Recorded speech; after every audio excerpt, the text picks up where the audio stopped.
any case, so I said, as a Judaic studies person, I would like to be more involved in this process. So I've gone, not on every Shabbaton, sometimes I can't go and whatever, but I've gone on at least a couple during the year, last year and this year. And while it's still not connected to what the students are learning in the classroom all the time, we tend to have a theme, and there are different people, have different sort of areas of expertise. So there are some social things and kind of icebreaker kind of things. Plus, there are options.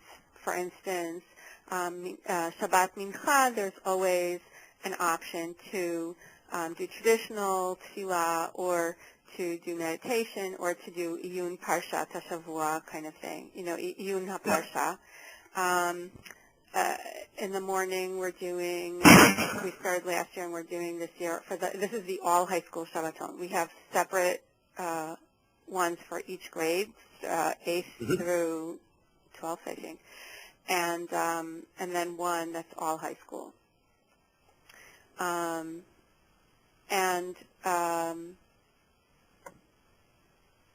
So last year we started doing this progressive davening thing in the morning, where the first Birchot HaShachar through the Amidah, there are stations of different types, and kids go from station to station and experience the tefillah in different ways. There's also a daily davening option, a regular davening option.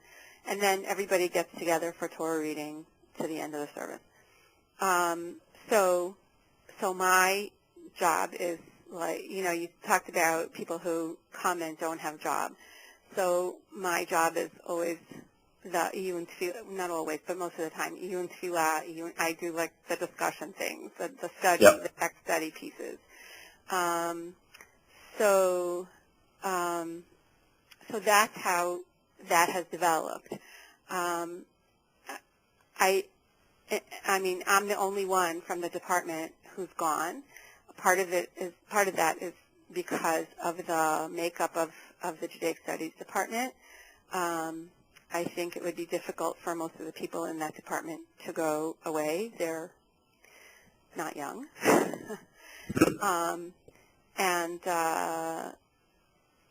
For all kinds of reasons, I think it would be difficult.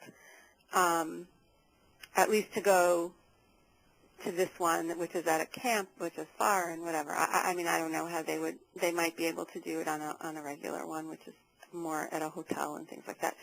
But then, you get involved into who's the staff, and everybody sort of has their set roles, and everybody's sort of a group that knows how they work together and this kind of thing. So it feels, even sometimes when I'm there, because I'm not at every one, it feels as though I'm still finding my way in terms of being a part of the staff. Not always, but less so now than I used to. But I definitely have my niche. So I just was wondering if you had ideas about how, that maybe I could think about bringing in, because we usually do end up having some sort of theme, that maybe I could suggest from, I could bring from whatever the learning is in that grade to help with the theme of the Shabbaton, because that sounds to me like it might be a good way to make a bridge. I just sort of created a list, so let me sort of run through my list. Some will be about the theme, and some, okay. So this was a recurring problem. We ran 20-some-odd Shabbatim a year, and right. But recruiting staff was always a challenge. So I sort of started thinking through how I could recruit staff and what some of the problems were. So I'll speak about technical fixes and then adaptive fixes.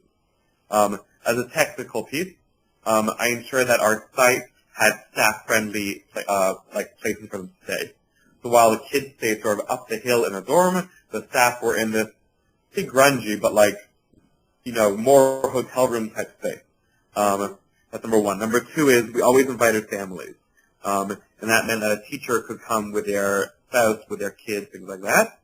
And I felt that was important because they were going for Shabbat. I also felt it was important for them to feel like respected professionals. And I found that it created a really great relationship between the students and the teachers, where something the students participating on the Shabbaton saw the teacher as a real person, as a family, not just someone who lives in the school. Right. And then ultimately what I started doing was I started bringing other students who were like not the Shabbaton participants, but other students to be babysitters for the teacher's kids. So the teacher could actually engage in the program instead of running after their kids, who are usually doing things we didn't want them to. Before the Shabbaton, I spent a lot of time with teachers going over like the schedule, answering their questions, making them feel really comfortable. A lot of them felt very nervous about like, what's the accommodation going to be like, what's the food going to be like, what am I going to do? Like they really wanted as much detail as possible.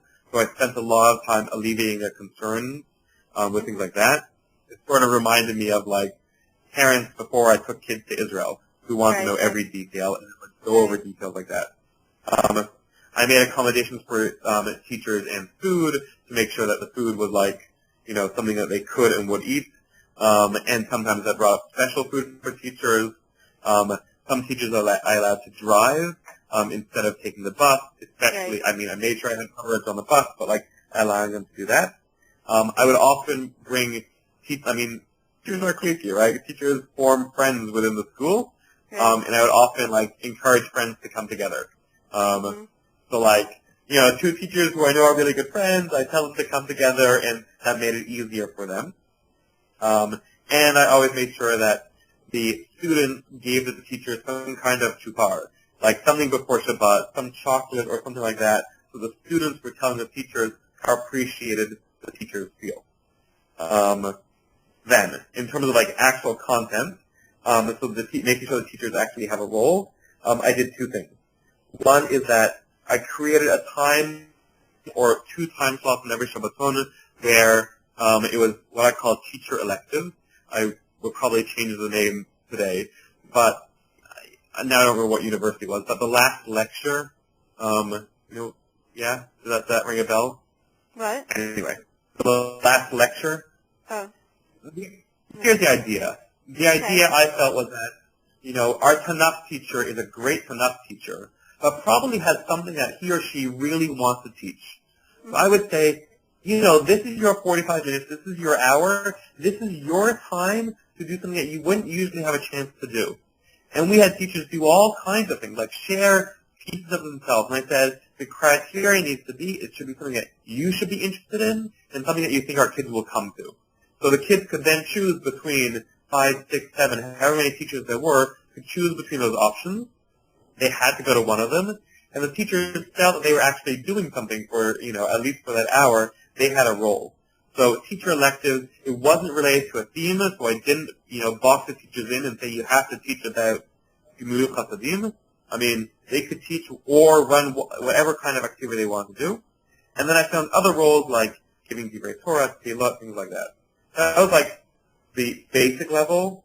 The enhanced version was that I started changing the language for how we plan the Shabbatonim from a language of ownership to a language of partnership.